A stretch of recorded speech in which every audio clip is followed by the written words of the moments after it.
လိုမတူသောကြောင့်သူအတုမရှိကိုရောကြီးဆိုတော့တရားဓမ္မတွေဘုရားရှိခိုးတဲ့အခါအတုမရှိကိုရောကြီးဆိုတော့သိပြီးသားဖြစ်ကြပါအဲ့ဒီအတုမရှိကိုရောကြီးကတရားဓမ္မတွေသူအတုမရှိကိုရောကြီးဖြစ်ပြီးနေလင့်ကစားသူနဲ့ထပ်တူတရားဓမ္မတွေကိုတဲ့နိဗ္ဗာန်ရောက်ဖို့ရအတူတူထားခြင်းသူလည်းဒုက္ခကသိဉ္ဇင်းနဲ့နိဗ္ဗာန်ကြီးကိုမြင်ပြီးဒီကလာနေပါတယ်ဒီတရားဓမ္မတွေလည်းသူနဲ့ထပ်တူပဲမြင်စေခြင်းတယ်ဆိုတော့သူနဲ့အတူထားတယ်ဆိုတဲ့အဓိပ္ပာယ်ရမရဘူးလားရပါဘူးသူနဲ့အတူထားပါတယ်တဲ့သူဟာအတုမရှိကိုရောကြီးဆိုတော့ပင်ကိုယ်ကုံရှိပါတယ်ရှိပင်ရှင်ရဆိုတဲ့ဒီကုံငါမယူပါဘူးကွာမင်းတို့တွေကလည်းဆိုလို့ရှိရင်ငါလည်းဒုက္ခကသိဉ္ဇင်းနဲ့နိဗ္ဗာန်ကြီးကိုမြင်လည်းမြင်ရပါပြီသုတေမလေးသိလို့ရှိရင်လည်းတကယ်ပဲရောက်ပါတယ်မင်းတို့လည်းအခုလည်းမြင်အောင်လုပ်ပါမင်းတို့လည်းဒီလိုပဲရောက်အောင်လုပ်ပါငါနဲ့ထပ်တူထပ်မြတ်ထားပါတယ်ဆိုတဲ့ဥစ္စာကိုပါဠိတော်မှာသေချာထုတ်ပြထားတယ်မှန်ပါပါဒါကြောင့်ဘုန်းကြီးတို့ဓမ္မတွေကိုရမကြီးတွေတုမရှိကိုရောကြီးကထပ်တူထပ်မြတ်သူကဲ့သို့နိဗ္ဗာန်ရောက်စေခြင်းသူကဲ့သို့ပဲချမ်းသာစေခြင်းတဲ့စိတ်သက်ဆန္ဒပြင်းပြပြီးဒီကလာနေသောကြောင့်ဟောတို့ဘောသမင်ညကရုဏာသမင်ညစေတနာသမင်ညမေတ္တာလို့ဓမ္မတွေဆိုကြမလားဆိုပါဗျာထပ်တူထပ်မြတ်ထားတော်မူတယ်ဆိုတဲ့အဓိပ္ပာယ်မှတ်ကြပါအဲ့ဒါတို့ဗာလိတော်ဘယ်လိုရှိတုံးဆိုတော့မေရှံပိခောဘိက္ခွေယောနိသောမနတိကာရယောနိသောသမဗရာဏအနုတ္တရမုတ်တိအနုပ္ပတ္တာအနုတ္တရမုတ်တိသိရှိကတပါတုံမေပိယောနိသောမနတိကာရယောနိသောသမဗရာဏအနုတ္တရမုတ်တိအနုပ္ပကုဏထအနုတ္တရမုတ်တိသိရှိကရောထာဒီလိုခေါ်တော်မူဟုတ်လားဒါပါဠိတော်မြန်မာလိုပြန်တော့တရားဓမ္မတွေရှင်းအောင်လဲအောင်ပြောပါမယ်ငါကွာမှန်မှန်ကန်ကန်ယောနိသောမနတိကာရနဲ့နှလုံးသွင်းခြင်းကြောင့်မှန်မှန်ကန်ကန်အာထုတ်သောကြောင့်အတုမရှိတဲ့ဩနာသေးကင်းတဲ့ရတ္တဖို့နိဗ္ဗာန်ကိုမျက်မှောက်လည်းပြုပါပြီရောက်လည်းရောက်ပါပြီမင်းတို့လည်းငါဤတွေ့သားများကငါနဲ့ထပ်တူထားပြီးဒီကလာယောနိသောမရိကာရနှလုံးသွင်းမှန်ပြီးယောနိသောမရိကာရအသင့်အထုတ်ကြပြီးငါရောက်တဲ့နိဗ္ဗာန်ငါမြင်ရတဲ့နိဗ္ဗာန်ကိုရောက်ပါစေသတည်းငါရောက်ရတဲ့နိဗ္ဗာန်ကိုမျက်မှောက်ပြုနိုင်ပါစေသတည်းဆိုတာကငါစိတ်ထားပင်ကိုရိုးရိုးပါပဲလို့ပြောတာမှန်ပါပါဘုကမောင်တော့ကရုဏာတော်ယဉ်ကြီးဖြင့်ကျွတ်တို့ဒီကားလို့ဆိုလို့ရှိရင်ဗျာဥဇဘဒလို့မဆုံးနိုင်လောက်ပဲကျေးဇူးများတယ်ဆိုတာမပြောရကြဘူးပြောရပါဗျာကြီးစံဓမ္မတို့ဘလောက်ရေးကြီးလို့ကိုယ်ရည်ပြောငါလဲကွာတဲ့နှလုံးသွင်းမှန်ပြီးအထုတ်တော်ကြောင့်အတုမရှိတဲ့နိဗ္ဗာန်ကြီးကိုရောက်လဲရောက်ခဲ့ပါပြီမျက်မှောက်လည်းပြုနိုင်ပါပြီငါဤဒီသားများတဲ့ငါကဲ့သို့အသင့်နှလုံးသွင်းပြီးအသင့်အာထုတ်ပြီးဒီကလာဝိမု ക്തി ဆိုတဲ့ရတ္တဖို့နိဗ္ဗာန်ကြီးကိုလည်းမျက်မှောက်ပြုနိုင်ကြပါစေသတည်းဝိမု ക്തി ဆိုတဲ့ရတ္တဖို့နိဗ္ဗာန်ကြီးကိုလည်းရောက်နိုင်ကြပါစေသတည်းဆိုတာငါဤပင်ကိုစိတ်ထားပါပဲလို့သေချာပေါ်ပြောတယ်ဘလောက်စိတ်ထားကြီးကျယ်မြတ်မွန်မြတ်တယ်ဆိုတာဓမ္မတွေသိလောက်ပါပြီတဏှနဲ့ထားတယ်ဆိုတော့သိကြသိပါပါဒါဖြင့်ဓမ္မတို့တဏှနဲ့ထားတဲ့ပုဂ္ဂိုလ်ကြီးကအတုမရှိတဲ့ကိုယ်တော်ကြီးကကျွတ်တို့ကိုအမတန်သနာလို့အမတန်ပဲသနာစရာကြီးမြင်နေသောကြောင့်နှလုံးသွင်းမှန်ပြီးအထုမှုရှိကြပါကွာငါလည်းနှလုံးသွင်းမှန်ပြီးအထုမှုရှိတဲ့အတွက်ဒုက္ခကသိဉ္ဇင်းနဲ့နိဗ္ဗာန်ကြီးကိုရောက်ခဲ့ပါလေမင်းတို့လည်းနှလုံးသွင်းမှန်ပြီးအထုတ်ကြမယ်ဆိုလို့ရှိရင်ဖြင့်ငါကဲ့သို့ဒုက္ခကသိဉ္ဇင်းနဲ့နိဗ္ဗာန်ကြီးကိုမျက်မှောက်လည်းပြုနိုင်ပါတယ်ရောက်လည်းရောက်ပါလိမ့်မယ်ငါနဲ့အမျှထပ်တူထားပြီးမင်းတို့အားပြောကြပါတယ်ဟုတ်ပါပါအတုမရှိတဲ့ကိုယ်တော်ကြီးကထပ်တူထားပြီးတော့ဒကာဓမ္မတွေအားချင်းမြောက်တယ်ဟုတ်ပါပါ ဘောပါကြအတုမရှိတဲ့ကိုရောကြီးကငါကအတုမရှိဘယ်သူနဲ့မှမတူဘူးဆိုတာဓမ္မတွေသိပြီးသားဖြစ်ပါတယ်သိပါပါဗျာအဲဒီအတုမရှိတဲ့ကိုရောကြီးကထပ်တူထားပြီးကာလငါဖြင့်ဖြစ်စေချင်တာပဲဆိုတော့တန်းကုန်ရောမှန်ပါပါထပ်တူထားပြီးမင်းတို့ဒုက္ခကသိင်းခြင်းနဲ့နိဗ္ဗာန်ကြီးရောက်အောင်ကြိုးစားကြပါကွာနှလုံးသွင်းပြီးကာလအထုတ်ကြစမ်းပါနှလုံးသွင်းပြီးကာလရောက်အောင်လုပ်ကြစမ်းပါငါနဲ့ထပ်တူထမ်းမြပဲထားပါတယ်ဆိုတော့ဖြင့်ဥက္ကမောင်တန်းကုန်သွားပါဗျာဓမ္မတွေဒီလောက်တောင်ပဲကျွတ်တို့ပေါ်မှာထပ်တူသနာတယ်ဆိုတော့ထပ်တူထားတယ်ထပ်တူသနာတယ်ဆိုတဲ့အဓိပ္ပာယ်ဒီထက်တန်းကပြောတဲ့စကားလို့မယူလိုက်ပါနဲ့ထပ်တူထားတယ်ဆိုတာဥပါရင်ထက်တန်းစကားလားဗျာမဟုတ်ပါဘူးတန်းနဲ့ထားတာအတုမရှိတဲ့ကိုယ်တော်ကြီးကတန်းနဲ့ထားပြီးဒီကလာမင်းတို့ရောက်စေခြင်းပါတယ်ရောက်အောင်ကြိုးစားကြပါကွာထပ်တူထားပါတယ်လို့ဆိုကြတဲ့ကဒကာဓမ္မတွေကလေးလေးစားစားနဲ့ပဲတကယ်ကျေးဇူးတော်ရင်ကိုယ်ကိုတောင်မှမငဲ့ဘူးထပ်တူထားပြီးဒီကလာရောက်စေခြင်းတယ်ဆိုကြတဲ့ကွာကျူစားတင်ပါတယ်ကျူစားလိုက်ပါတယ်ဆိုတာဖြင့်စိတ်ထားပြင်းပြကြစမ်းပါဆိုတာအခုရှေးဥစွာတိုက်တွန်းတယ်မှန်ပါဗျာဒီပါဠိတော်ရှိနေတဲ့အတွက်နော်မှန်ပါဗျာအဲ့တော့ကိုယ်ကကလေးစိတ်ပေါက်နေကြပါနဲ့ကိုယ်ကကလေးစိတ်ပေါက်နေကြပါနဲ့ဒကာဓမ္မတွေပြောလိုက်တယ်ကိုယ်ကကလေးစိတ်ပေါက်နေအမေမိဘဆိုတာကတော့ခလုံးမထီပါခြင်းနဲ့သုမကြီးပါခြင်းနဲ့အန္တရာယ်ကင်းလို့ဝေးရှင်းကြပါစေဆိုတာကိုဖြတ်လိုက်စေခြင်းလေးတဲ့ကိုသားသမီးဖြစ်ခြင်းဘူးဆိုတာဥက္ကမောင်တို့ကိုတို့ဖြစ်ပါလိမ့်မယ်မှန်ပါဗျာအဲ့ဒါကလေးလို့တဲ့ပုဂ္ဂိုလ်ကတော့အမေကဘယ်လိုဆိုရင်လည်းအမေကဘယ်လိုပူဆွေးတယ်အမေကဘယ်လိုကြောင်းကြတယ်ဆိုတာမသိဘဲနဲ့ကလေးကပြေးခြင်းလို့ပြေးစားခြင်းလို့စားနေဘူးတဲ့သွားခြင်းလို့သွားရေချိုးခြင်းလည်းဖြင့်ချိုးချစားခြင်းလည်းစားရတဲ့တာမတဲ့တာမရွေးဘဲနဲ့စားဆိုလို့ရှိရင်ဖြင့်အမေကရုဏာအမေမြတ်တာတွေဟာအချင်းကြီးတကားဖြစ်ရတော့မှန်ပါပါဗျာဒီမှာလည်းဓမ္မတွေကသူနဲ့ထပ်တူထားပြီးအတူမရှိတဲ့ကိုရောကြီးကထပ်တူထားပြီးခမရတို့နှလုံးသွင်းမှန်ပြီးကျူးစားလိုက်ကြစမ်းပါကွာငါရောက်တဲ့နိဗ္ဗာန်မင်းတို့ထပ်တူရောက်ပါစေငါရောက်တဲ့နိဗ္ဗာန်ကိုထပ်တူမြင်ပါစေဆိုတာငါစိတ်ထားဒီတိုင်းပါပဲလို့ပြောရတဲ့နဲ့ဒီဓမ္မတွေကဖြစ်စေအလုံးစုံပုဂ္ဂိုလ်တို့ကဖြစ်စေမလိုက်နာကြဘူးဆိုရင်အမိမိဘရင်ကျိုးမရှိမှာမှန်ပါဗျာအမိမိဘရင်ကျိုးပြီးကြလားဩသားစိုးသားမိန်မွေးရတာခက်ဆုံးပဲဆိုတဲ့အဓိပ္ပာယ်မျိုးမရောက်ဘူးလားရောက်ပါဗျာဒီမှာလည်းကျတော့ဒီထော်လကန်းလာဖြစ်နေဖြင့်ဥဝါတို့နေဖို့မလိုတော့ဘူးမလိုပါဘူးဗျာအတုမရှိတဲ့ကိုယ်တော်ကြီးကဘယ်လိုထားရတော့ထပ်တူထားပါဗျာတရားဓမ္မတို့အတုမရှိတဲ့ကိုယ်တော်ကြီးကထပ်တူထားတဲ့ဆိုတဲ့ကိုကဩဘလောက်တနာတယ်ဘလောက်ထိအောင်မင်းတို့ကငါဒီကားလို့ရှင်ကဲတင်နေတဲ့စိတ်ဆန္ဒပြင်းပြတယ်တကယ်ငါလက်နဲ့ယူပြီးမကဲတင်နိုင်ဘူးတရားနဲ့သာကဲတင်နိုင်တယ်တရားလည်းနီးတာပေးနိုင်တာမင်းတို့အထုတ်ပြီးသွားကြရမှာဒါကြောင့်တော့ပြောနေတာတကယ်လို့သာကြောပေါ်မှာကုန်းတင်ပြီးဒီကာလသွားမယ်ဆိုလို့ရှိရင်မြောင်ဝင်းဖြစ်တုန်းကသွေးစစ်နဲ့တောင်မှသူ့ရန်သူကြီးကိုရွာရောက်မြို့ရောက်လိုက်ပို့သေးတယ်မဟုတ်လားဒါတော့ကြီးတဲ့ကရုဏာတိရစ္ဆာန်တုန်းကတော့ဒါတော့ကြီးတယ်ဆိုတဲ့အဓိပ္ပာယ်ဟာရှင်းကြပါရဲ့ရှင်းပါဘူးဘုရားပြည့်လာတော့အသိဆုံးဖြစ်နေတော့ထပ်တူကိုထားပြီးဒီကလာပဲရှံပြီးယောနသေယမနတိကာရယောနိတောသမဗရဏအနုတ္တရံဝိမု ക്തേ ပါပုဏ္ဏအနုပ္ပတ္တာယောနိတောမနိကာရသမဗရဏသစ္စိကတ္တပငါကွာနှလုံးသွင်းမှန်ပြီးဒီကလာအထုံမှုရှိတာနဲ့အတုမရှိတဲ့နိဗ္ဗာန်ရတ္တဖို့ကြီးကို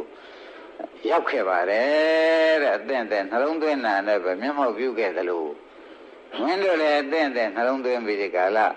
အသင့်တဲ့အားထုတ်ကြလို့ရှိရင်ဖြင့်တဲ့ရောက်ကြပါစေသတည်းမြင်ကြပါစေသတည်းဆိုတာငါနဲ့ထပ်တူထားပါတယ်တန်းကုန်နေပြီဓမ္မတို့ဥက္ကမောကုန်ပြီကုန်ပါဗျာကိုရောကြီးကရုဏာမကုန်သေးဘူးလားကုန်ပါဗျာဒါကြောင့်ခဲဒီကုန်တဲ့ထဲကမှသူပြောတာလူရင်နှလုံးပါတယ်လို့ဘယ်တဲ့တို့ကမရှိတော့မှတ်ပေါ့ဗျာမှန်ပါဗျာလူရင်နှလုံးကဒီထဲမှာဓမ္မတွေမေရှံဘိကောယောနိသောမနတိကာရငါသာနှလုံးသွင်းမှန်လို့ကွာ ယောနိသောသမဗရာဏနှလုံးသွင်းကောင်းပြီးအထုချင်းကြောင့်နိဗ္ဗာန်မဖို့ကြီးကိုအစဉ်တိုင်းလည်းရောက်ခဲ့ပါတယ်မျက်မှောက်လည်းပြုပါတယ်ဆိုတော့အဲ့ဒီမှာနှလုံးပါသွားတယ်မှန်ပါဗျာအဓိပ္ပာယ်နှမျိုးပါသွားတယ်နှမျိုးပါဗျာဒါရင်ဒါဖြင့်ယောနိသောမနတိကာရအယောနိသောမနတိကာရယောနိသောမနတိကာရရှိပြီးနှလုံးယောနိသောမနတိကာရရှိပြီးလားအသင့်အသင့်ကြိုးစားရင်နိဗ္ဗာန်ရောက်တယ်ကွာဒါဘုရားကပြောတာနော်ယောနိသောမနတိကာရရှိပြီးအထုတ်ရင်နိဗ္ဗာန်ရောက်ပါယောနိသောမနတိကာရရှိပြီးအထုတ်ရင်နိဗ္ဗာန်ရောက်ပါဒါဓမ္မတို့တရားနှလုံးတို့ရင်တို့လည်းကဲယောနိသောမနတိကာရဖြစ်အောင်လုပ်မှာအားလည်းထုတ်မှာကွာယောနိသောမနတိကာရဆိုတာတွေ့တဲ့အာယုံကိုယောက်ျားမိန်းမမဟုတ်ဘဲနဲ့ပရမတ္တမဖြစ်အောင်နှလုံးတွေ့တဲ့အာယုံကိုပရမတ္တဓမ္မဖြစ်သွားလို့ရှင်ဒါဥက္ကပမှယောနိသောမနတိကာရမှန်ပါဗျာတပည့်ကြလားမှန်ပါဗျာတွေ့တဲ့တခုခုသောဓမ္မခန္ဓာကိုယ်ထဲမှာမနေ့ကပြောခဲ့တဲ့တခုခုသောပြိဿသမုပ္ပါဓမ္မလေးတခုမပေါ်ဘူးလားပေါ်ပါဗျာအဲ့ဒါပုဂ္ဂိုလ်သတ္တဝါမဟုတ်ပါဘူးလို့နှလုံးသွင်းတဲ့သွားလို့ရှိရင်ဒါယောနိသောမနတိကာရဖြစ်ပါရောမှန်ပါဗျာဒါဓမ္မလေးပေါ်လာတော့ဝိညာဏဓမ္မလေးပေါ်တာပဲဝေဒနာဓမ္မပေါ်တာပဲယုတ်ဓမ္မပေါ်တာပဲဒီလိုပေါ်လာတဲ့ဓမ္မလေးကိုဓမ္မသဘောလေးပေါ်လာပြီးပုဂ္ဂိုလ်သတ္တဝါပြောက်ပြီးဓမ္မပေါ်လို့ဓမ္မသိလို့ရှိရင်ဖြင့်ဥဝါယေယောနိသောမနတိကာရဖြစ်ပါပြီမှန်ပါဗျာဓမ္မပေါ်လို့ဓမ္မမှန်သိရင်ဗျာယောနိသောမနတိကာရသေချာမှတ်ကြပါဓမ္မပေါ်ရင်ဓမ္မမှန်သိရင်ယောနိသောမနတိကာရအဲဒီယောနိသောမနတိကာရဖြစ်ပြီးလို့ရှိရင်ကွာတဲ့ယောနိသောသမဗရာဏကဲမှန်လေးမင်းတို့ဖြစ်ပြကိုအထုတ်လိုက်ပါနှလုံးသွင်းမှန်ပြီးတော့ကိုဖြစ်ပြအထုတ်လိုက်လို့ရှိရင်ငါဘုရားရဲ့မျက်မှောက်ပြုတဲ့နိဗ္ဗာန်ငါဘုရားရောက်ရတဲ့နိဗ္ဗာန်ကိုမင်းတို့လည်းထပ်တူထပ်မြရောက်ပါလိမ့်မယ်ကွာဒါဖြင့်လှုပ်ဖြစ်အောင်လှုပ်ပါငါလည်းဒါလှုပ်တာပဲမင်းတို့ဖွက်မထားပါဘူးဒီနှလုံးနဲ့ရောက်ခဲ့တာပါပဲမင်းတို့လည်းငါနဲ့ထပ်တူထားပြီးဒီကလာတန်းတူထားတဲ့အတွက်ဒီနှလုံးလှုပ်ဖြစ်အောင်လှုပ်စမ်းပါကွာငါနဲ့ထပ်တူဖြစ်အောင်တန်းကုန်နေပြီဗျတန်းကုန်ပါဗျာဘုရားဝယ်နှစ်ချက်ပါလိမ့်မယ်နှလုံးသွင်းမှန်ပြီးတဲ့ကာလအာထုတ်မှုရှိရမယ်ဒါပဲဓမ္မနှလုံးသွင်းမှန်ပြီးတော့အာထုတ်မှုရှိရမယ်တဲ့ဓမ္မတို့ပါတယ်တော့နှလုံးသွင်းမှန်ပြီးအာထုတ်မှုရှိရမယ်ကောင်းပြီဒါဖြင့်နှလုံးသွင်းမှန်ပြီးအာထုတ်မှုရှိခဲ့လို့ရှိရင်ဖြင့်အတုမရှိတဲ့နိဗ္ဗာန်ရောက်မှာမှန်ပါပါဘုရားဗန်လည်းကြောင့်အတုမရှိတဲ့နိဗ္ဗာန်ကြီးဒုက္ခကသိကင်းခြင်းတဲ့နိဗဗ္ဗာန်ကြီးရောက်ပါလိမ့်မတော့လို့မေးလို့ရှိရင်နှလုံးသွင်းမှန်ပြီးအထုမှုရှိတယ်မှန်ပါပါကျတော့တရားဓမ္မတွေလည်းဘုရားကဘယ်လိုထပ်တူဖြစ်စေခြင်းတို့နှလုံးသွင်းမှန်ပြီးအထုမှုရှိစေခြင်းပါနှလုံးသွင်းမှန်ပြီးအထုမှုရှိစေခြင်းပါတယ်ဒါမှငါနဲ့ထပ်တူထပ်မြဖြစ်တော့မယ်ဆိုတဲ့ဥစ္စာကိုယ်တော်ရဲ့အတုမရှိတဲ့ကိုယ်တော်ကြီးကအတုကိုတခါတည်းအတူတူထားပြီးဒီကာလရောက်အောင်အတူတူထားပြီးချမ်းသာရအောင်ဆိုတဲ့စိတ်ထားကိုပြင်းပြစွာမွေးတော်မူတယ်ဆိုတာဘုခမောင်ပေါ်ပြီဗျာပေါ်ပါဗျာရှင်းရပါလားကောင်းပြီဒါဖြင့်ကိုရောကြီးကလည်းအသင့်အသင့်နှလုံးသွင်းမှန်ပြီးဒီကာလအသင့်အသင့်အားထုတ်လို့ရှိရင်နိဗ္ဗာန်ရောက်ပါလိမ့်မယ်လို့ဆိုတယ်တို့ကလည်းစားဖို့တော့ဖို့ရည်ကြီးနေတယ်ဘိုးဖို့ကြွားဖို့မော်ဖို့ကရေးကြီးနေတယ်လို့ခမည်းတော်ကလေးမိုက်တော့မိုက်မနေပါနဲ့ဆိုတာသတိပေးလိုက်တယ်မှန်ပါဗျာခမည်းတော်လောက်ကဒုက္ခရောက်မဲ့လို့ကိုအားကျနေလို့မှန်ပါဗျာမဆိုရဘူးလားဆိုရပါဗျာဘာအားကျနေတော့ဒုက္ခရောက်မဲ့လို့အားကျပါဗျာဒုက္ခရောက်မဲ့လို့အားကျပြီးဒီကလာနေတော့ခொနကအမေမိဘရင်ကျိုးရုံမရှိမလို့မှန်ပါဗျာသာသမီစိုးတွေနဲ့တွေ့ပြီးသမပြမိဘရင်ကျိုးရုံပြင်ဖို့ရှိပါရှိပါအဲ့ဒါကြောင့်ဟိုအချင်းတွေအကုန်ဖြောက်ဘုရားပြောတော်မူတာမှအမှန်စင်စေအကုန်နားရဲရောက်ပြီးကြလားညာထဲမှာပေါက်ရောက်ကြပါစေဆိုတာကိုဘုရားလေးစားစွာတိုက်တွန်းတာပဲမှန်ပါဗျာကိုယ်ထင်ကတော့ဘယ်ဟာကောင်းတဲ့ထင်ဇုံလုံးကထင်တာအယူကထင်တာဖြစ်တယ်ဆိုကြောင့်ကိုယ်ထင်တော့ပြောမနေနဲ့အမှားကြီးတယ်ဆိုမဲ့ချက်မှန်ပါဗျာဘုကမောသိကြပါလားသိပါပါဗျာကိုယ်ထင်ကိုယ်မြင်ကတော့ဘယ်လိုဆိုမဲ့ချက်မှန်ပါဗျာဘောစားဖို့ကလည်းပြည့်စုံလို့သာတဏ္ဍသမီးတဏ္ဍနဲ့ဒီလို့လို့ရမှာဆိုမခဲ့ဘူးလားဒါကုသထင်ကိုဗျာသူထင်ဆိုတာသဘောကျပါသူထင်ကဘာတော့ညာအမှားကြီးပဲသူထင်က ဒုက္ခရှာတာဘူးဗျာမှန်ပါဗျာသူစဉ်ကသန္တရာရှေအောင်လုပ်တဲ့အလုပ်ဒုက္ခရှာတဲ့အလုပ်ကိုသူလုပ်နေတယ်ဆိုတာသိကြပါလားသိကြပါဗျာအဲ့ဒါကြောင့်ဦးလဲမဲ့စင်ကြီးလေးတွေကိုလာမဲ့ကြရင်လေဘုန်းကြီးဖခင်ကအသင့်နှလုံးသွင်းပန်ရမယ်ဖြစ်တဲ့ဓမ္မလေးပေါ်လာဓမ္မပေါ်တယ်လို့သိရမယ်ပြီးနှလုံးသွင်းမှန်ပြီးအထုတ်ရမယ်လို့ဆိုတော့ပေါ်လာတဲ့ဓမ္မလေးရတယ်အပြည့်မြင်အောင်အထုတ်ရတော့မယ်မှန်ပါဗျာဒီပရမရှိဆိုနှလုံးသွင်းမှန်တာကအပေါ်တာကိုနှလုံးသွင်းမှန်အောင်သိဖို့ရည်ရှိမှန်ပါပြီးတော့မှအပြည့်ကိုအထုတ်မှုအရေးမကြီးဘူးလားကြီးပါဗျာဒါဖြင့်နှလုံးသွင်းမှန်ပြီးအထုတ်မှုရှိလို့ရှိရင်ငါဘုရားရောက်တဲ့နေရာကိုမင်းတို့ထပ်တူရောက်စေခြင်းတယ်ဆိုတာပေါ်လာဟုတ်ပါဗျာသဘောကျကြဗလားအဲ့တော့ဘုန်းကြီးဓမ္မတွေဘက်ကိုလှည့်ပြီးဆုံးမရတယ်နော်ဘုရားကလည်းဟောရှာပါတယ်တကယ်လည်းသနာတာမှန်ပါပဲကိုယ်ကမလုံနိုင်တဲ့ကခက်တယ်ဒါတော့မလားစီနဲ့ကိုယ်ကမလုံနိုင်တဲ့ကခက်တယ်လို့မလားစီနဲ့ကိုယ်ကကိုဆုံးမဆရာသမားလည်းကိုသတိပေးလိုက်တယ်မင်းကအယူစိတ်ပေါ်လာလို့ဒီစင်ကြီးလဲတာလားမှန်ပါဗျာမင်းကအမြင်လေးကျင်းနဲ့မမြင်လေးကျင်းနဲ့မလုံနိုင်တဲ့ကခက်တယ်များမင်းကများအယူထပြီးအယူသာများထွက်နေသေးသလားကိုမေးစမ်းပါ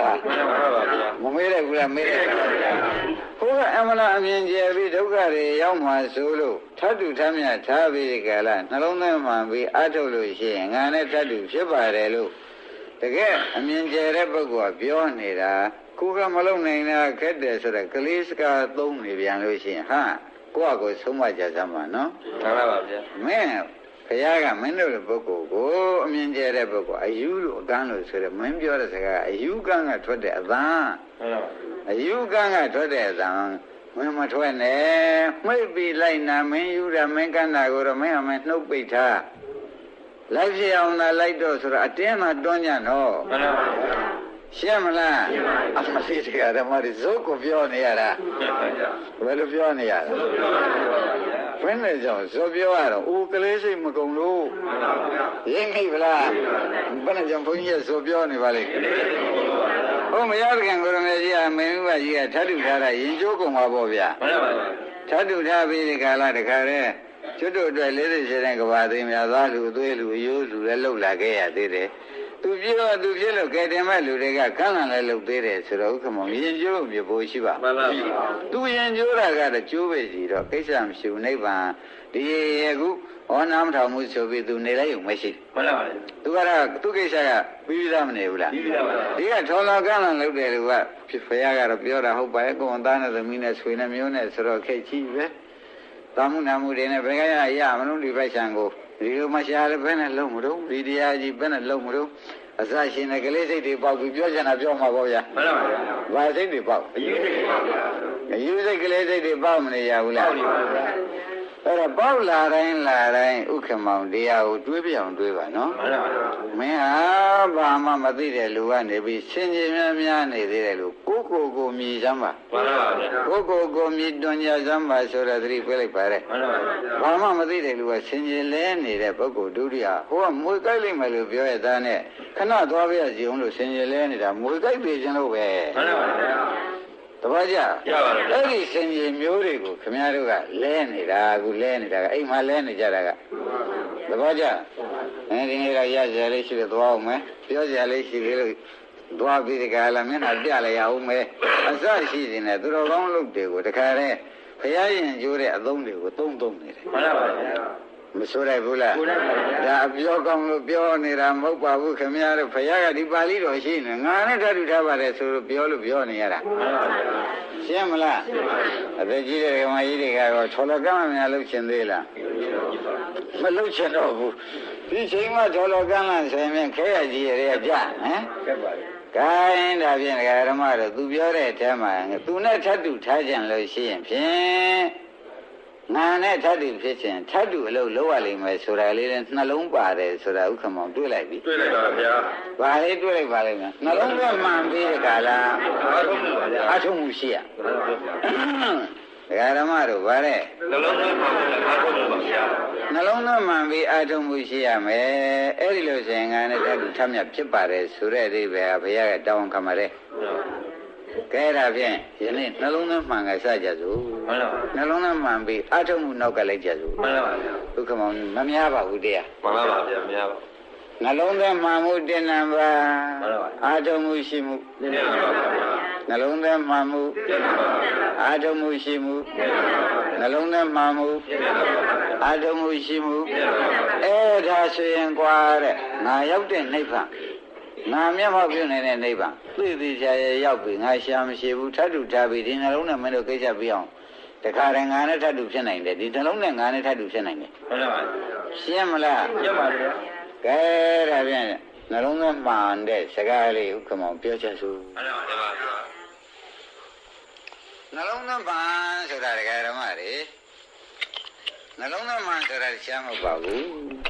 ဘယ်ပါလိမ့်မတော့လို့မဲတဲ့အခါကျတော့ဥပမာဒကာဓမ္မတွေက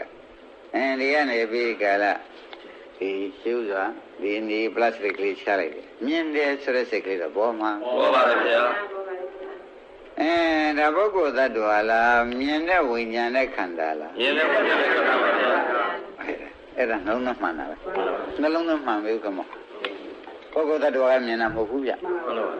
မြင်စိတ်ဆိုတဲ့ဝိညာဉ်နဲ့ခန္ဓာကမြင်တာ မှန်ပါ ပုဂ္ဂိုလ်သတ္တဝါကမြင်တာလား ဟုတ်ပါဗျာ ငါကမြင်တာလားသူကမြင်တာလား ဟုတ်ပါဗျာ ယောက်ျားတွေကမြင်တာလားမိန်းမတွေကမြင်တာလားဘယ်သူကမြင်တာပါလဲ မြင်တဲ့ကြည့်ရပါဗျာ မြင်စိတ်ကလေးကဝိညာဉ်နဲ့ခန္ဓာဒါဖြင့်မြင်စိတ်ဝိညာဉ်နဲ့ခန္ဓာကမြင်တာပေါ့ဗျာပေါ်ကြပါလားဘာကမြင်ပါလိမ့် မြင်တဲ့ဘုရားလည်းခန္ဓာပါ ဒါကရှင်းအောင်ပြောတာဥက္ကမောင်နော်သိသိချာချာကြတော့ဝိညာဉ်နဲ့ခန္ဓာကမြင်တယ်လို့နောက်ရှင်းတော့ဒီတိုင်းသုံးလိုက်ကြတာပေါ့စကားရှိနေမှာဆိုလို့နော်မြင်တဲ့စိတ်ကလေးကဝိညာဉ်နဲ့ခန္ဓာနော် မှန်ပါ ဒါပြန်ဒကာဓမ္မတို့ခန္ဓာကမြင်တာပေါ့ မှန်ပါဗျာ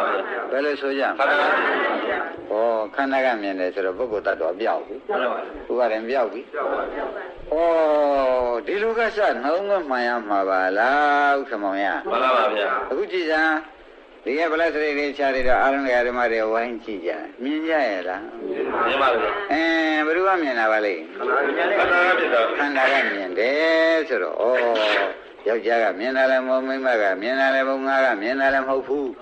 သူကမြင်တာလည်းဝိညာဉ်နဲ့ခန္ဓာကမြင်တာဥက္ကမောင်ကြီး မှန်ပါဗျာ ဥပက္ခသတံသက္ကဝိညာဏံကို မှန်ပါဗျာ အဲ့တော့ဘာခန္ဓာကမြင်တာပါလဲ ဝိညာဉ်နဲ့ခန္ဓာပါဗျာ ဘုရားရှိတို့ကိုသိတို့နေကြကဲနှလုံးသားမှန်မှန်ကြည့်ဥက္ကမောင်နှလုံးသားမှန်မလားမှန်လေဘူးလား မှန်ပါဗျာ မှန်ပြီတဲ့အရင်တော့ကတော့နှလုံးသားမှန်ရင်တော့ကိုတဲ့ဒကာဓမ္မတို့ခန္ဓာကိုငါရလို့ထင်ရင်ထင်နေတာ ထင်ပါဗျာ မထင်ဘူးလား ထင်ပါဗျာ အခုတော့ခန္ဓာပဲလားငါပဲလားလို့မေးလို့ရှိရင်မြင်တာလေးကခန္ဓာပဲလားငါပဲလားစဉ်းစားကြစမ်း ခန္ဓာပါဗျာ ဝိညာဉ်နဲ့ခန္ဓာပဲနော်ဒါဟာဒကာဓမ္မတို့နှလုံးသားမှန်ပြီမြင်တဲ့စိတ်ကလေးကမြင်တဲ့စိတ်ပဲလို့သိတာဘာပါလဲ နှလုံးသားမှန်ပါဗျာ ဒါပြန်ဘုရားသခင်ကိုရမေကြီးကငါဘုရားသည်လဲနှလုံးသားမှန်ပြီးကြလားအသင့်အာထုတ်တာနဲ့အတုမရှိတဲ့ရတ္တဖို့နိဗ္ဗာန်ကြီးကိုမျက်မှောက်ပြုနိုင်တယ်ရောက်ခဲ့ပါရကွာဆိုတော့ဒကာဓမ္မတို့တလုံးတော်ဖြင့်ကိုရမေကြီးနဲ့ကိုရမေကြီးတိုက်တွန်းတဲ့အတိုင်းမင်းတို့လည်းဒီလိုလုပ်ပါဆိုလို့ဒီလိုတော့လုပ်ကြပြီချစ်တို့ မှန်ပါဗျာ နှလုံးသားမှန်မှုလို့မလုပ်သေးဘူးလား လုပ်ပါဗျာ နှလုံးသားမှန်မှုလို့လုပ်ပြီးဒကာဓမ္မတို့ခုပရိသေကလေးချလိုက်တဲ့အခါကျတော့မြင်ကြရဲ့လား မြင်ပါဗျာ ဘယ်သူကမြင်ပါလိမ့် ခန္ဓာကမြင်တယ်ဟုတ်ပြီခန္ဓာကမြင်တယ်နော်ခန္ဓာမှာစစ်စစ်ပုတ်ပုတ်ထုတ်လိုက်တဲ့အခါကျတော့ဝိညာဉ်နဲ့ခန္ဓာကမြင်တယ် မှန်ပါဗျာ ရှင်းရ ရှင်းပါဗျာ ဘယ်သူကမြင်ပါလိမ့် ဝိညာဉ်နဲ့ခန္ဓာ ဝိညာဉ်နဲ့ခန္ဓာကမြင်တယ်ဆိုတော့ကောင်းကောင်းရှင်းတတ်ပါ ရှင်းပါဗျာ ဩဒီတဲ့ကောကခင်ဗျားတို့ကနှလုံးသွင်းတော့ပြင်သေးသေးချာချာမှန်သွားပြီဘာဖြစ်လို့နှလုံးသွင်းမှန်တယ်လို့ဆိုရကြတော့ဆိုတော့ကဘာဥဒလူများတို့တောင်းသမုတ်ထားတာကိုဖယ်ရှားပြီးဒီကလာတကယ်ငကိုပင်ကိုအဖြစ်ကိုသိပြီ မှန်ပါဗျာ သဘောကျ ကြပါဗျာ ကဘာဥဒလူတွေသမုတ်ထားတာတွေကိုဖယ်ရှားပြီးဒီကလာ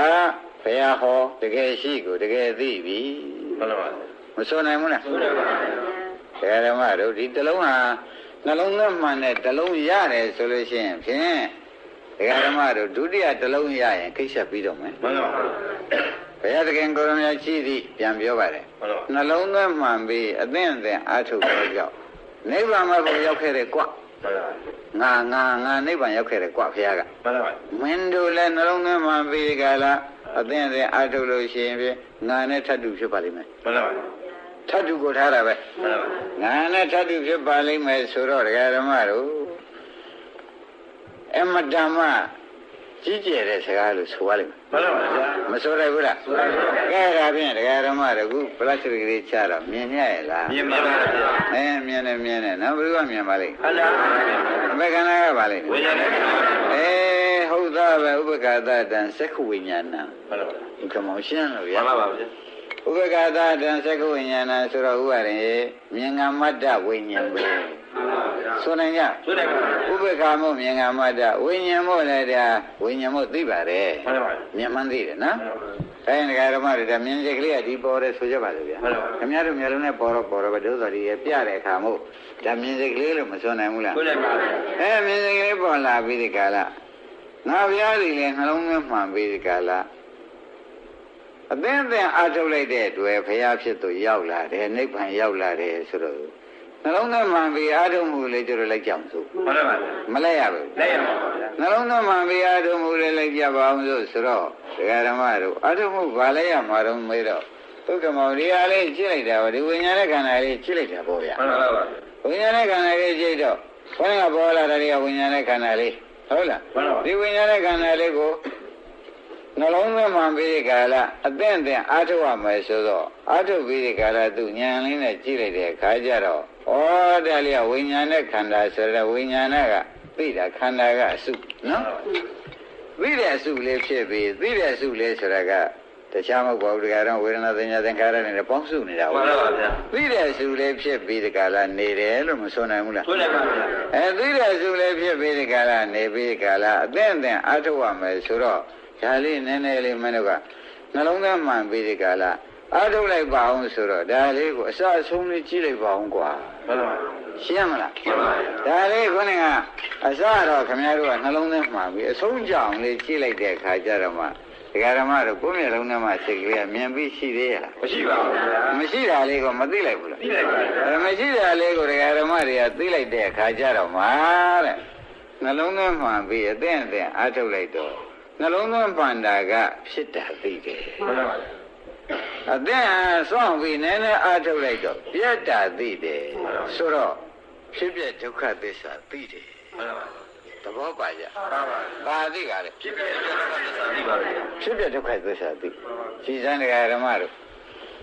ဒါဖြင့်ဒုက္ခသစ္စာသိတဲ့ပုဂ္ဂိုလ်ဒုက္ခပိုင်ပိုင်နဲ့သိရင်သောတာပန်သရဂါနာဂံယန္နာဖြစ်ရမယ်မှန်ပါပါဘုရားမဖြစ်ချင်ပါနဲ့ဆိုလို့မရပါဘူးသစ္စာသိဘူးဗျာဒါစက္ကုံဥဒ္ဓဘာတိဖြစ်ရပြီဗျာမှန်ပါပါစက္ကုံဒုက္ခကိုပိုင်ကြတဲ့စက္ကုတိဥဒ္ဓဘာတိဖြစ်မှန်ပါပါမလားဘူးလားမှန်ပါပါဥပါရင်သိကြပါလားသိကြပါဒါဖြင့်ဒီတရားတွေဘုရားသခင်ကိုရမကြီးပါဠိတော်နဲ့ကွာငါသည်အသင့်နှလုံးသွင်းပြီးအသင့်အားထုတ်လိုက်တဲ့အတွက်အတုမရှိတဲ့နိဗ္ဗာန်မဖို့ကြီးဒုက္ခကသိငြိမ်းတဲ့နိဗ္ဗာန်ကြီးငါရောက်ခဲ့တယ်ကွမျက်မှောက်ပြုခဲ့တယ်ကွငါနဲ့ထပ်တူထားပြီးမင်းတို့လည်းနှလုံးသွင်းမှန်ကြပါကွာအသင့်အားထုတ်ကြပါကွာထပ်တူထားပြီးပြောပါတယ်ထပ်တူဖြစ်စေခြင်းလုံးလို့မှန်ပါပါငါတရားချမ်းသာသလိုမင်းတို့တရားချမ်းသာစေခြင်းလေငါတသိန်းချမ်းသာသလိုမင်းတို့လည်းတသိန်းချမ်းသာစေခြင်းလေဆိုတော့ထပ်တူသဘောမပါဘူးလားမှန်ပါပါအဲ့ဒါကြောင့်ခင်ဗျားတို့ကတရားထုတ်ဆိုတော့ဘာလို့မလဲလို့နိဗ္ဗာန်ရောက်ခြင်းတဲ့ပုဂ္ဂိုလ်ကြီးလို့နှလုံးသွင်းမှန်ပြီးအထုတ်မှုရှိပြီးရောမှန်ပါပါသဘောပါကြပါပါဘယ်လိုပါလဲနှလုံးသွင်းမှန်ပြီးတော့အထုတ်မှုရှိပြီးနှလုံးသွင်းမှန်တယ်ဆိုတဲ့ဥက္ကမောင်ရဒိဋ္ဌိဝိသိကိစ္စကပြုတ်နေပြီဗျာမှန်ပါပါအထုတ်မှုရှိတယ်ဆိုတဲ့ကဒကာဓမ္မတို့အဖြစ်ဒုက္ခပြဒုက္ခသိသေးဘူးလားသိပါပါဒါပြန်နှလုံးသွင်းမှန်နှုံကဒိဋ္ဌိပြုတ်ခဲ့တယ်မှန်ပါပါသဘောကျလားအာထုံမှုလေးတိုးလိုက်တဲ့အခါကျတော့ရှင်သစ္စာပိုင်းခြားနိုင်တယ်မှန်ပါဘူးနှလုံးထဲမှန်တုံးကဒိဋ္ဌိပြုတ်ဒိဋ္ဌိဝိသေကပြုတ်ခဲ့တယ်မှန်ပါဘူးအာထုံမှုရှိတော့သစ္စာပိုင်ပိုင်နေနေသိတယ်သိချာမှတ်ပါဒီနေ့တရားတစ်မျိုးပဲလို့မှတ်ရမယ်မှန်ပါဘူးတစ်မျိုးပဲလို့ဥပါဒသေချာမှတ်ပါမှန်ပါဘူးဒါကဒီပါဠိတော်ကယနေ့တနေ့ကတည်းကဟောဖို့ဒကာဓမ္မတွေဒီနေ့ပါဠိတွေများနေတာနဲ့ပါဠိတစ်လုံးတစ်လုံးဟောမှခင်ဗျားတို့ကလည်းဒီမဝင်ရှိပြီမှတ်မိတယ်နော်မှန်ပါဗျာဒါရင်ဒီနေ့ပါဠိမှာဒကာဓမ္မတွေဘုရားထပ်တူထားတဲ့ပါဠိသိကြပါလားသိပါဗျာနှလုံးသွင်းမှန်ပြီးအာထုံမှုရှိလို့ရှိရင်နိဗ္ဗာန်ရတယ်ပြောတယ်မှန်ပါဗျာဘုရားနဲ့ထပ်တူဖြစ်တယ်လို့ပြောတယ်မှန်ပါဗျာဥဇာယံတို့ရှင်း납ဗလားရှင်း납ပါနှလုံးနဲ့ရေးများမရေးနဲ့ခင်ဗျားတို့စအောင်နော် နှလုံးသွင်းမှန်ပြီးအားထုတ်မှုရှိလို့ရှိရင်နိဗ္ဗာန်ရတဲ့သာရေးတာ မှန်ပါဗျာ သဘောပါကြ မှန်ပါဗျာ ဘယ်လိုပါလဲ နှလုံးသွင်းမှအားထုတ်လို့ရှိရင်နိဗ္ဗာန်ရပါဗျာ ကဲဥက္ကမောင်တို့ကဖြစ်ကြဆိုတော့နှလုံးသွင်းမှန်တဲ့ဒိဋ္ဌိဝိသိကိစ္စပြုတ်နေပြီ မှန်ပါဗျာ အားထုတ်မှုရှိကြတဲ့ကဒုက္ခပိုင်းခြားရသေးတယ်မဲ့ဖြစ်လာပြီ မှန်ပါဗျာ ဘယ်နှလုံးမြဘာကြံသေးတော့ ဘာမှမပြောပါဘူးဗျာ တခါတည်းထပ်တူထပ်မြဘုရားကဲ့သို့အတိတ်ပဲဘုရားသိတယ်လို့ဘုရားလည်းသောတာပန်ကစပြီးဖြစ်တာပဲ မှန်ပါဗျာ နန္သူဒီကနေ့ကရဟန္တာကြီးဖြစ်သွားတာပဲဆိုတော့ရဟန္တာကြီးကိုဘုရားကြီးခေါ်ကြတာပဲ မှန်ပါဗျာ ရှင်းမလားအဲ့တော့ကျွတ်တို့လည်းဘုရားကငါနဲ့ထပ်တူထပ်မြဖြစ်စေခြင်းတယ်ဆိုဖြင့်မင်းတို့လည်းနှလုံးသွင်းမှမှုအထုကြပါကွာနှလုံးသွင်းမှမှုကိုလည်းနှလုံးသွင်းလည်းမအောင်လုပ်ကြပါအထုမှုလည်းရှိကြပါစေကွာငါနဲ့ထပ်တူဖြစ်စေခြင်းလွန်းလို့သဘောပါလား ပါပါဗျာ ကဲဒါဖြင့်ဒကာဓမ္မတို့ခမည်းတော်မှာအလုပ်ပေးတာယနေ့ဥက္ကမောင်များသလား မရပါဘူးဗျာ မများပါဘူးဒကာဓမ္မတို့ဒါလေးမြင်တော့ကဘယ်သူကမြင်တာပါလိမ့်ဗျာ ခန္ဓာလည်းမြင်ပါဗျာ ဘယ်ခန္ဓာပါလိမ့် ဝိညာဉ်ခန္ဓာပါဗျာ အဲဝိညာဉ်တဲ့ခန္ဓာကမြင်နေတယ်ဆိုတော့နှလုံးသွင်းမနဲ့နေကြတယ် မှန်ပါဗျာ နှလုံးသွင်းမှန်ရောပေါ့ဗျာအတုပတုပမှဖြစ်ပဲတခါတည်းပုဂ္ဂိုလ်တ attva ဟူ၍ဘာမှမရှိပဲခန္ဓာပေါ်လာလို့ခန္ဓာကမြင်ပါတယ်ပြောတာပဲဆိုတော့ဥပါယမှန်းနေပြီ မှန်ပါဗျာ ဒုက္ခမောင်ဒီတဲ့မှန်စရာပဲရှိတော့ မရှိပါဘူးဗျာ အဲ့တော့ဒုက္ခနာကမြင်လို့ခန္ဓာကမြင်တယ်ဆိုတဲ့ပုဂ္ဂိုလ်တ attva မြင်မှုဆိုတာဥပါရင်စိတ်သုံးသွားတယ် အိမ်လုံးပါဗျာ ဒီမြင်တဲ့စိတ်ကလေးရလည်းခုနအာယုံတွားတာတိုက်လို့သာပေါ်တာပဲဆိုတာလည်းသိပြီးသားဖြစ်နေတော့ဝိသိကိစ္စလည်းသိနေတာပဲ မှန်ပါဗျာ ဒါဖြင့်မြင်တာခန္ဓာကမြင်တာပဲလို့ဒကာဓမ္မတွေသိဖြင့်မြင်စိတ်ကလေးပေါ်တာဟာမြင်စိတ်ကလေးဟာခန္ဓာကိုယ်ထဲမှာပေါ်လာတယ်မြင်တယ်ဆိုတဲ့စိတ်ကလေးပေါ်လာတာဒီဩဒါကဝိညာဉ်နဲ့ခန္ဓာလေးပဲလို့သိနေတဲ့ကောဒိဋ္ဌိဝိသိကိစ္စပြုတ်နေပြီ မှန်ပါ ဘယ်နဲ့ကြောင့်နှလုံးသွင်းမှန် နှလုံးသွင်းပါဗျာ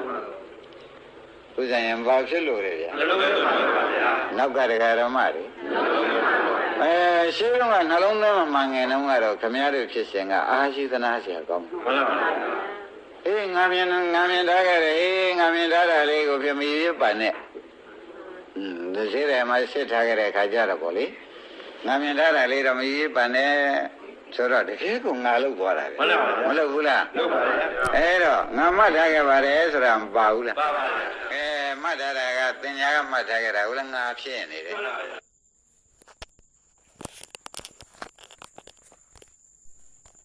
ငါမြင်ထားတာကိုတော့ဖြင့်မယူကြပါနဲ့ဆိုတော့မြင်တတ်တဲ့ဝိညာဉ်နဲ့ခန္ဓာလည်းဥက္ကမေငါဖြစ်နေပြန်နှလုံးသားမှန်ကြသေးရဲ့ မှန်ပါဗျာ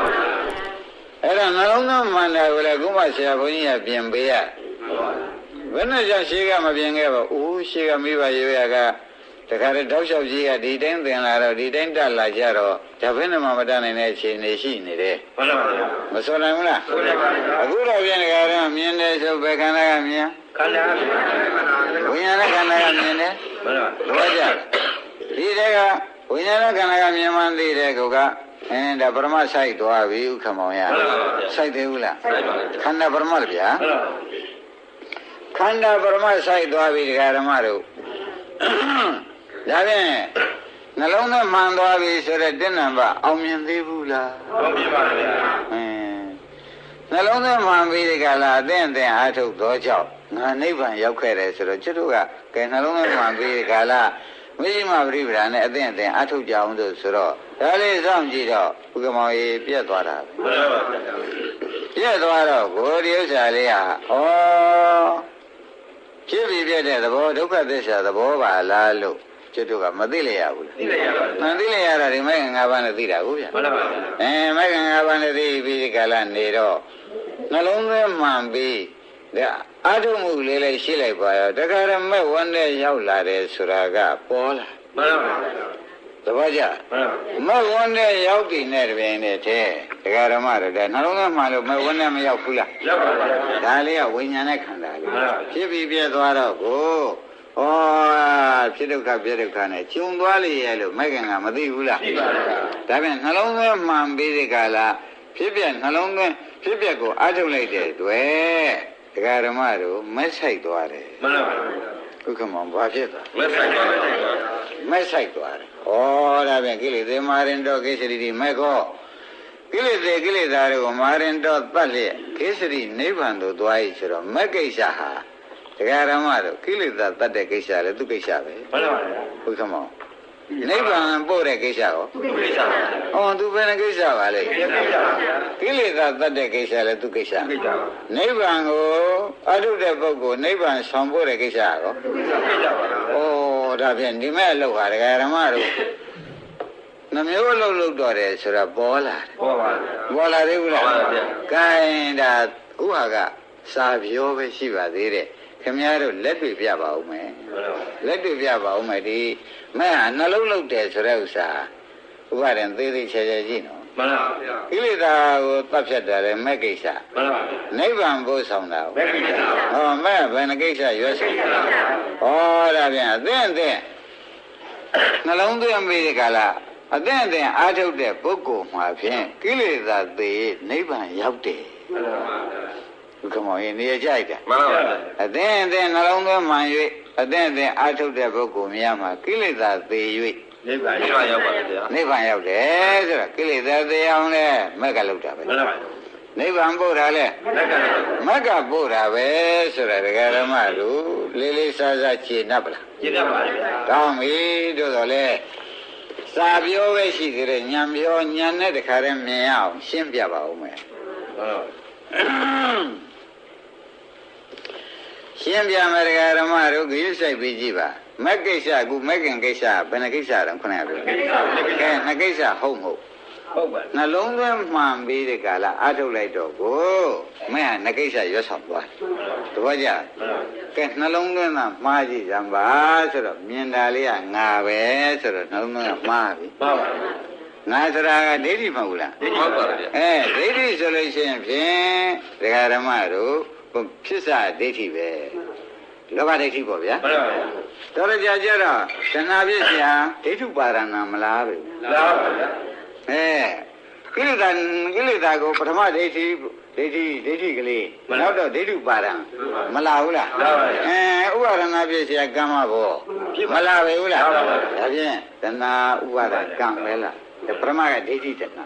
ဒါကဒိဋ္ဌုပါဒံ မှန်ပါ ဒါကဒိဋ္ဌုပါဒံဥပါဒနာဖြစ်เสียကမ္မဘောဒီလိုမလာဘူးလား လာပါ ကဲခေါင်းကမက်မလာလို့ရှိရင်ဒီကိလေသာတွေသုံးခုစလုံးလာမယ် မှန်ပါမှန်ပါ တဏှာဥပါဒံကံ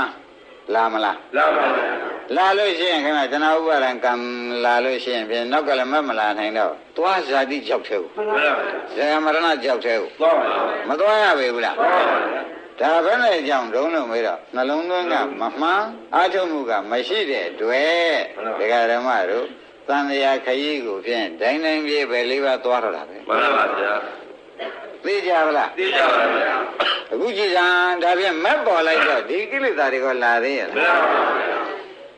ဒီမက်ကလည်းနိဗ္ဗာန်လည်းမဖို့ဘူးလား ဟုတ်ပါပါဗျာ နိဗ္ဗာန်ကိုလည်းနိဗ္ဗာန်မက္ကတဆိုပြီးဒီကလာမက်ကနိဗ္ဗာန်ကိုလည်းအောင်ပြုပါတယ် မှန်ပါဗျာ ကဲဒါပြန်ဒီကတော့နှလုံးသွင်းမှန်တဲ့ပုဂ္ဂိုလ်ကြတော့မက်ကဘာလို့တုံး ကိလေသာကိုလည်း ဖြတ်ပါ နိဗ္ဗာန်လည်း နိဗ္ဗာန်ဟုတ်ပါဗျာ နှလုံးမသွင်းမှန်တဲ့ပုဂ္ဂိုလ်ကြတော့တဏှာဥပါဒံကံနေသာလာတော့တယ်ဒကာဓမ္မတို့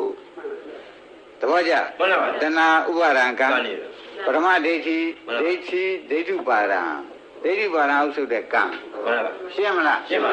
ဒိဋ္ဌိဆိုတော့တဏှာလေးပေါ့ဗျာ မှန်ပါ ဒိဋ္ဌုပါဒံဆိုတော့ရင့်ကျက်မလားဘူး ရင်းကျက်တာပါ ဒိဋ္ဌုပါဒံကခြေပြလိုက်တော့ကံမလာသေးဘူးလား လာပါဗျာ ဥပါဒနာပြည့်ကမ္မဘောနဲ့သွားကြိုက်ပလား တိုက်ပါ အဲ့ဒါနှလုံးသွင်းမှန်တဲ့ပုဂ္ဂိုလ်မှာတဏှာဥပါဒံကံလာပြီးအပယ်လေးပါသွားလိုက်ရ မှန်ပါဗျာ ကဲဘယ်နိဗ္ဗာန်ရောက်သေးရလား မရပါဘူး ဘယ်နှောင်းကနှလုံးသွင်းမှန်ပြီးတဲ့ကာလဒကာဓမ္မတို့အားထုတ်လိုက်တဲ့အခါကျတော့ကိလေသာတတ်ပြီးနိဗ္ဗာန်ရသို့ပို့တယ် မှန်ပါဗျာ မက္ခင်က မှန်ပါဗျာ တပည့်ကြလား ရပါပါ အဲ့တော့ကိလေသာတတ်ပြီးနိဗ္ဗာန်ရသို့မက္ခင်ကပို့တယ်ဒကာဓမ္မတို့အမှန်တန်ရှင်းသွားပြီ မှန်ပါ မရှင်းသေးဘူးလား ရှင်းပါ ဒါဖြင့်ဒကာဓမ္မတို့ဘာရေးကြည့်ဆုံးနှလုံးသွင်းမှန်ပြီးအသင်အားထုတ်ဖို့ဒါကျွတ်တို့အရေး မှန်ပါဗျာ ဒါကိုရောနဲ့ထပ်တူထမ်းမြဖြစ်ရှင်ဒီတိုင်းလောက်ရမှာ မှန်ပါ ကိုရောထပ်တူထမ်းမြထားခြင်းလို့မင်းတို့နှလုံးသွင်းမှန်ပြီးတဲ့ကာလကွာအားထုတ်မှုရှိကြလို့ရှိရင်ဖြင့်မင်းတို့ဒီကငါမြင်တဲ့နိဗ္ဗာန်ငါရောက်တဲ့နိဗ္ဗာန်ကိုမျက်မှောက်လည်းပြုနိုင်ကြပါလိမ့်မယ်ငါနဲ့လည်းတရားနဲ့ဖြစ်ပါလိမ့်မယ်ဆိုပြီးဒီကာလသေးသေးချာချာလောက်ပါလို့မတိုက်တွန်းဘူးလား တိုက်တွန်းပါဗျာ အဲ့ဒီကဲတော့တိုက်တွန်းတာထောက်ပြီးဒီကာလကျွတ်တို့ရေးကြီးပြောတာသူရေးကဘ ဘောရိပင်နဲ့ရွှေပလင်အောင်စားကပြီးခဲ့ပါပြီ မှန်ပါဗျာ သူရေးကမပြီးသေးဘူးလား ပြီးပါဗျာ ကျွတ်တို့ရေးတာလင်သူပြောနေတာဆိုတော့ပေါ်လာဘူးလား ဟုတ်ပါဗျာ အဲ့ဒါကြောင့်တရားဓမ္မတွေခင်ဗျားတို့ကအမင်းမိဘယဉ်ကျိုးအောင်မလုပ်ပါနဲ့သားတွေသမီးတွေကဟမ် မှန်ပါဗျာ မင်းသမီးပြိုလေးဖြစ်လာမယ်သားပြိုလေးဖြစ်လာမယ်မင်းဘကရိတ်ကြီးကြီးနဲ့သားလေးလည်းရိတ်ကြီးကြီးနဲ့နေတဲ့ထဲမှာဘူးဟောက်သွားတယ်ဒီကမတွေ့ဘူးကြဘူးအမင်းမိဘများပဲလို့ပြောလေယဉ်ကျိုးတာပဲမပြောဘူးလား ပြောပါဗျာ ဘာဖြစ်လို့တော့ဆိုလို့ရှိရင်ဖြင့်ကိုကတော့ကိုနဲ့ချက်တူထားတယ် မှန်ပါဗျာ မထားဘူးလား ထားပါဗျာ ကိုတစ်ထဲဝင်ရင်သူတစ်ထဲဝင်မယ် မှန်ပါဗျာ ကိုဟင်းကောင်းစားရင်သူလည်းဟင်းကောင်းစားမယ်ထပ်တူကြီးထားတာပဲတစ်ခါတည်းပူများနေလိုက်သေး မှန်ပါဗျာ ဒါသူတို့ရှေ့ရထားကိုကနောက်ကလိုက်တဲ့ကောင်ပါသေး ပါပါဗျာ မပါဘူးလား ပါပါဗျာ ကဲဒါတွေကြီးထပ်တူထားတဲ့ကိုရောကြီးကိုပဲကျွတ်တို့ကမအားသေးဘူးလေနဲ့ပြန်တော့ဂိူးဆက်ရမှာပဲနည်းနည်းလေးကြီးပြီစီနောက်ရေးလေးလုံလောက်ပြီစီကိုပြေးတော့ကြိုးစားမယ်အမလေးတရားဓမ္မတို့ဒီရှင်ကြီးတွေကဘာလုပ်တာတုံးလို့မေးလို့ရှိရင်ဖြင့်တရားဓမ္မတို့ဖယားလဲ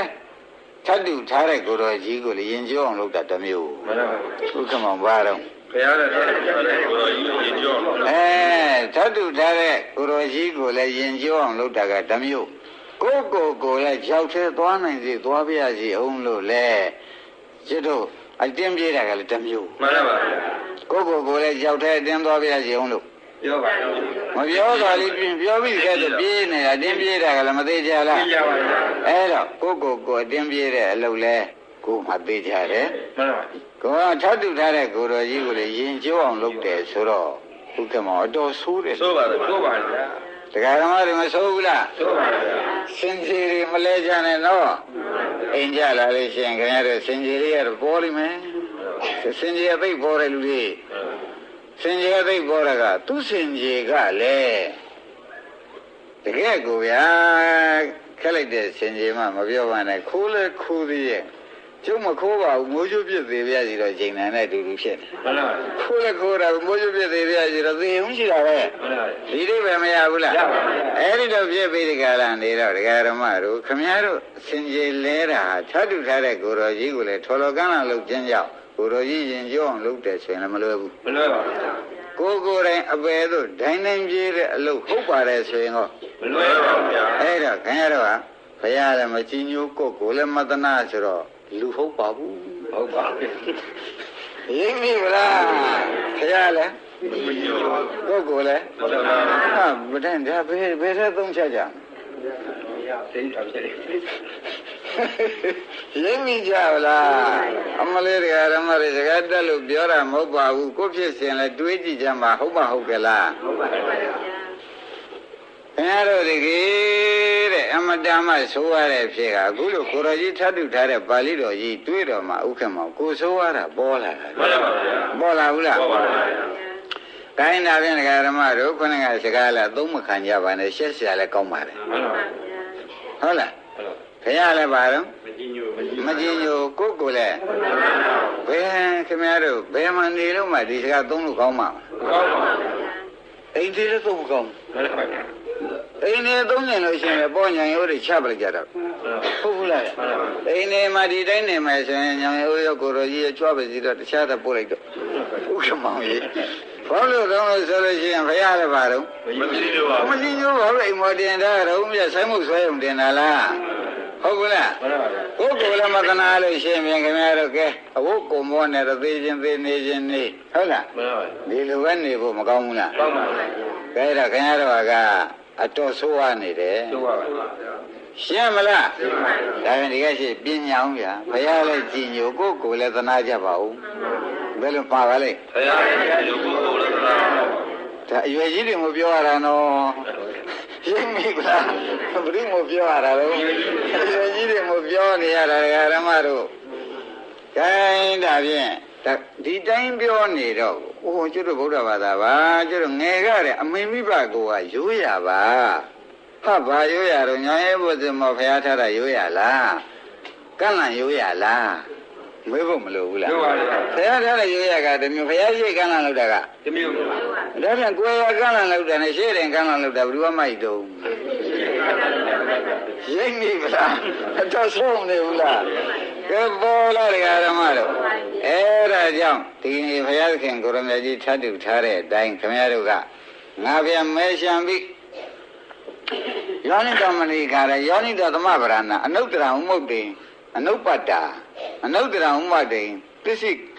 ကတာ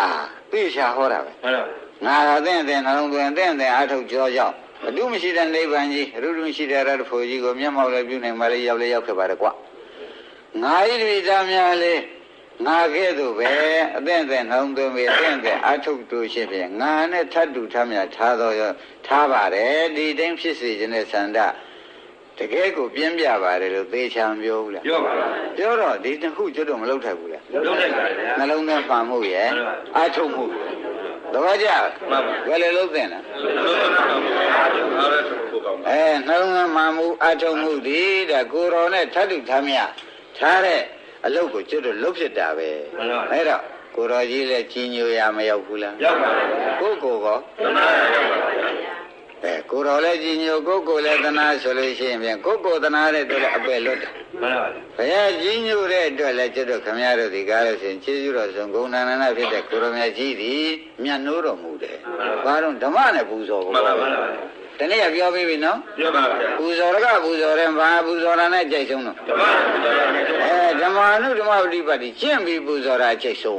။သဘောကျကြ ရပါ ။ခိုင်းဒါဖြင့်ကျတို့ဒီနေ့ဗုဒ္ဓဘာသာစစ်တော့ဖြစ်ရမယ်ဆိုတာဥက္ကမောင်သိကြပါလား သိကြပါလား ။ကဲဒါဖြင့်ဓမ္မတို့နှလုံးသွင်းမှန်ပြီးအားထုတ်ကြအောင်စို့။ကဲအလုတ်တရားပြပါတော့မယ်အလုတ်တရားဟာနှလုံးသွင်းမှန်ပြီးအားထုတ်မှုရှိပြီးတာပဲဥက္ကမောင်ပါတော့မြတ် လုံးဝပြီးတော့အားထုတ်ရှိနေတာပါ နှလုံးသွင်းမှန်တယ်ဆိုတဲ့ဥစ္စာဘာပါလိမ့်နော်ပေါ်လာတာပရိစ္ဆေသမုပ္ပါဏတရားလေးအကြောင်းကြောင့်ပေါ်လာအကြောင်းကပရိစ္ဆေသမုပ္ပါနော်ပေါ်လာတဲ့အကျိုးကပရိစ္ဆေသမုပ္ပါဏပရိစ္ဆေသမုပ္ပါဒကတစ်မျိုးပရိစ္ဆေသမုပ္ပါဏကတစ်မျိုးဥက္ကမောင်သိချင်မှတ်ပါ မှန်ပါဗျာ ပရိစ္ဆေသမုပ္ပါဒကအဲ့ဒါကအကြောင်းနဲ့ဆိုတာပရိစ္ဆေသမုပ္ပါဏဆိုတာခမည်းတော်သဏ္ဍာန်ပေါ်လာတဲ့အကျိုးဆိုတာတပည့်ကြ ရပါ ကဲဒါဖြင့်ဒီ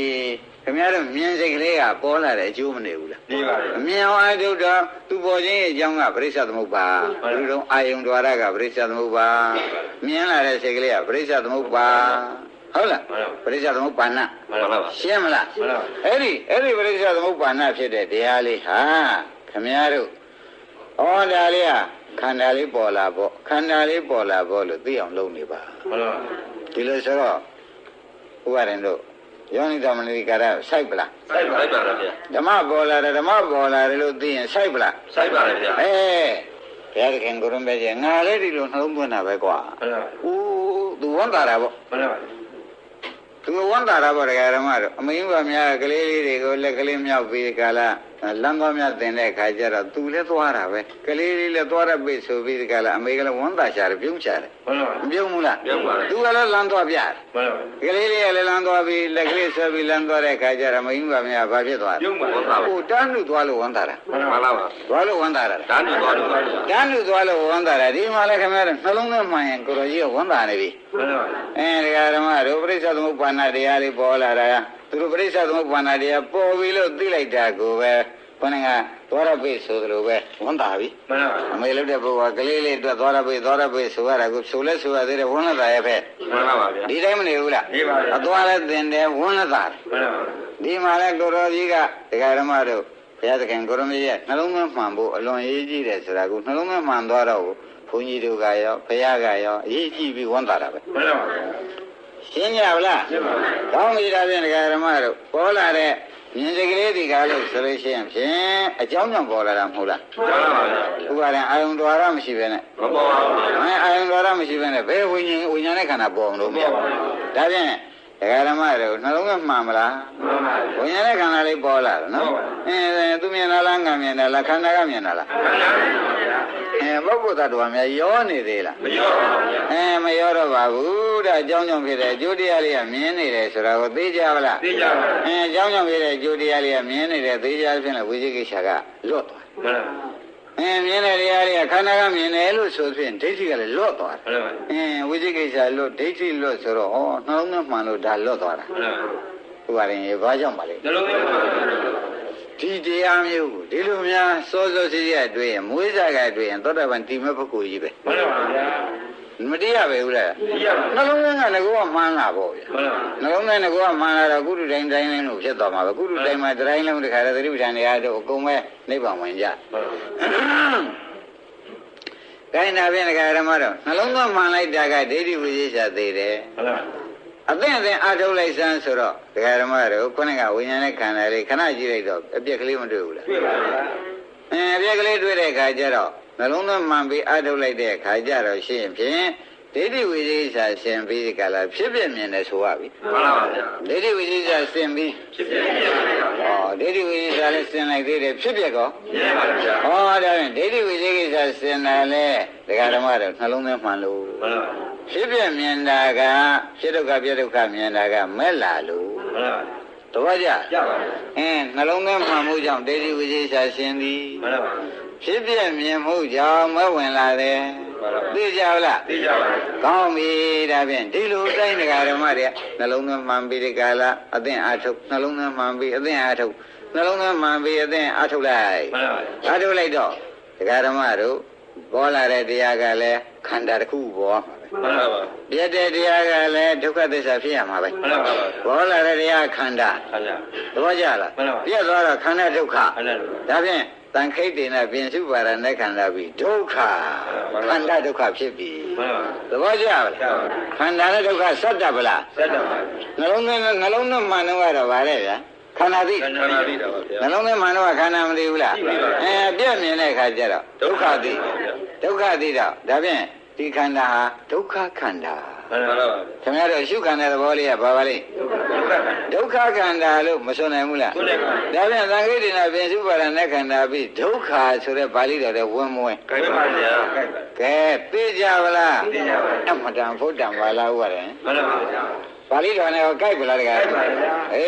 ဒါကြောင့်ပါဠိတော်ကြိုက်ဆိုမူလပါဠိတော်ကလည်းဖရာဟော မှန်ပါ တော့ဓမ္မစကြာနဲ့ကိုယ်ပြိုက်ပဲနဲ့ဒါလည်းဒီကိုယ်တော်ကြီးဟောတာပဲ မှန်ပါဗျာ ဒီတိုင်းပဲဆိုတော့ဒါတစ်ထပ်တည်းကတော့သွားတော့မှာပဲ မှန်ပါဗျာ မသွားပါနဲ့ဆိုရရသေးရဲ့ မရပါဘူး ဒါရင်ဒကာဓမ္မတို့စာရင်းတော့တန်ခိတ်တိနာပြင်စုပါရနဲ့ခန္ဓာပြီးတော့ငါချင်းချင်းပြောပါမယ်ဆိုတော့ကွာတဲ့ခန္ဓာဒုက္ခကြီးပါပဲ မှန်ပါဗျာ ဥပါရင်ဒီလိုမလားဘူးလား ရပါဗျာ ခန္ဓာပါလေဗျာ ဒုက္ခပါဗျာ ခန္ဓာဒုက္ခကြီးပါပဲဆိုတော့အခုခင်ဗျားတို့နှလုံးသွင်းလိုက်တော့ဘာတွေ့ကြလဲခန္ဓာတွေ့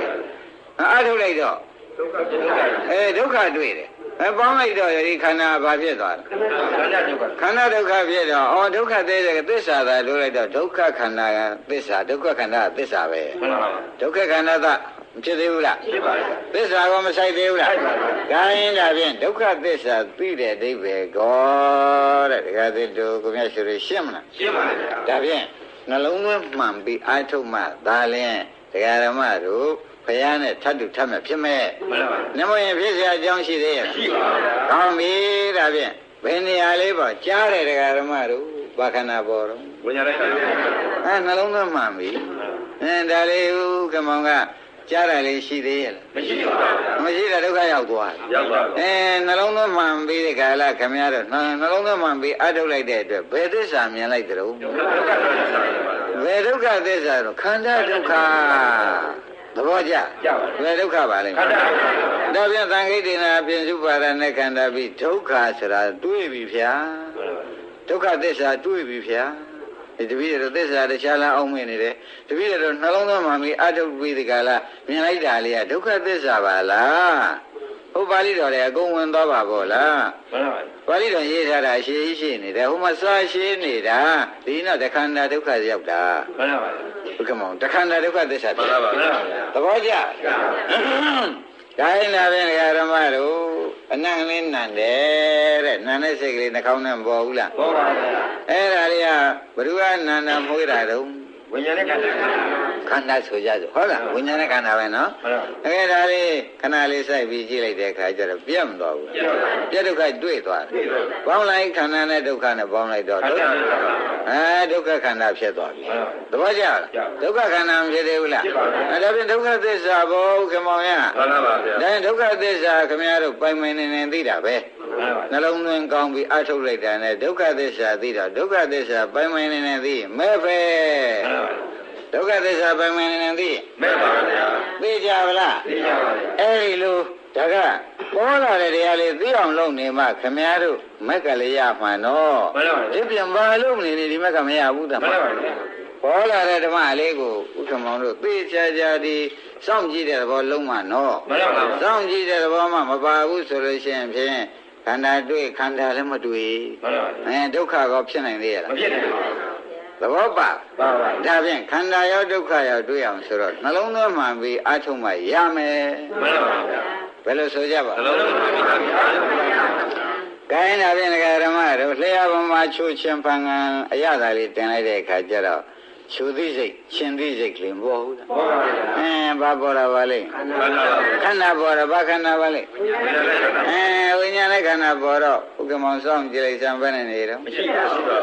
ပြည့်သွားတော့ခန္ဓာဘာဖြစ်သွားဒုက္ခဖြစ်ပါဗျာဒါဖြင့်ဒုက္ခခန္ဓာဆိုတာသူများပြောလားကိုယ်တွေ့လားကိုယ်တွေ့ပါဒါဖြင့်ဒိဋ္ဌဓမ္မောပေါ်ဗျာ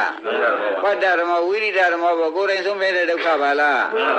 ပရိယောကံလာဓမ္မောတိဏ္ဍဝိသိကိစ္စတဲ့သံဃာရှိသေးလားမရှိပါဘူးကဲဒါဖြင့်နေတသောတာပန်အသိဖြစ်သွားပြီမှန်ပါဘုရုသိဖြစ်သွားသောတာပန်အသိပါသိကြပါလားသိကြပါပါအဲ့ဒီလိုသာသိသွားလို့ရှိရင်ဖြင့်ဒကာဓမ္မတို့နှလုံးသွင်းမှပြီးအာထုံမှုသာရှိရင်ဥပါရင်ဘာပူเสียလို့သိမလို့ပါဘူးဗျာ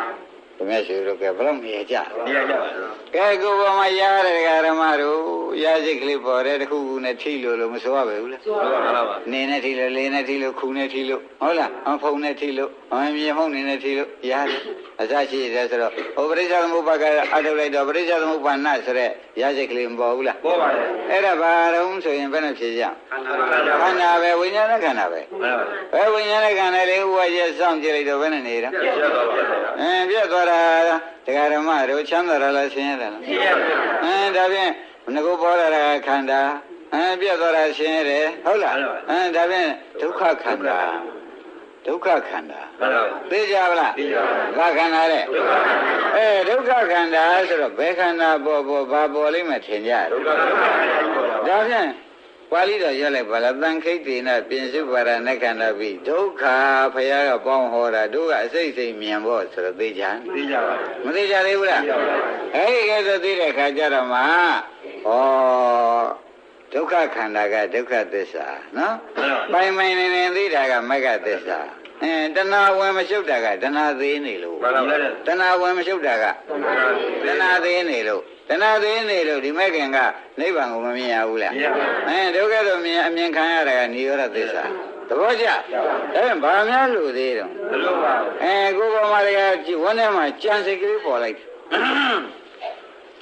ဘာလေးဖြစ်ကြံကျင်တာကြံမကောင်းတာကြံမကောင်းတာခင်ဗျားတို့ကြံကျင်တာကြံဟုတ်ပါဘူးအဲ့ဒီကြံတဲ့စိတ်ကလေးရတခုခုတော့မပေါ်ဘူးလားပေါ်ပါဘူးအဲ့ဒါဘာပေါ်တာပါလဲခန္ဓာပေါ်တာဘာခန္ဓာပါလဲဝိညာဉ်နဲ့ခန္ဓာပေါ့ဗျာမနောဝိညာဉ်ပေါ့ဗျာဟုတ်ပါဘူးကဲဝိညာဉ်နဲ့ခန္ဓာပဲဟုတ်ပါပြီတဲ့စောင့်ကြည့်လိုက်တော့ဒီကြံစိတ်ကလေးပဲနဲ့ပြည့်သွားတာသေတာပဲမဟုတ်လားသေတာချမ်းသာတယ်လားဆင်းရဲတာဆင်းရဲတာခုနဲ့ခန္ဓာနဲ့ပေါ့ဒုက္ခခန္ဓာဒုက္ခကဆင်းရဲတာခန္ဓာဒုက္ခခန္ဓာဆိုတာဟုတ်ပြီဘုရားတော်မူတာကိုယ်တွေ့သဘောကျပြီဘုရားတော်မူတာပါတော့ကိုယ်တွေ့သဘောကျကိုယ်တွေ့ဆိုတာညာတွေ့နော်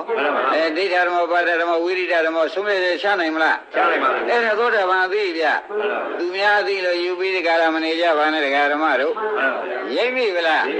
အဲ့တော့ကိုအသိခံရတာကဒုက္ခသစ္စာသိဉာဏ်တွေကဒုက္ခသစ္စာပါ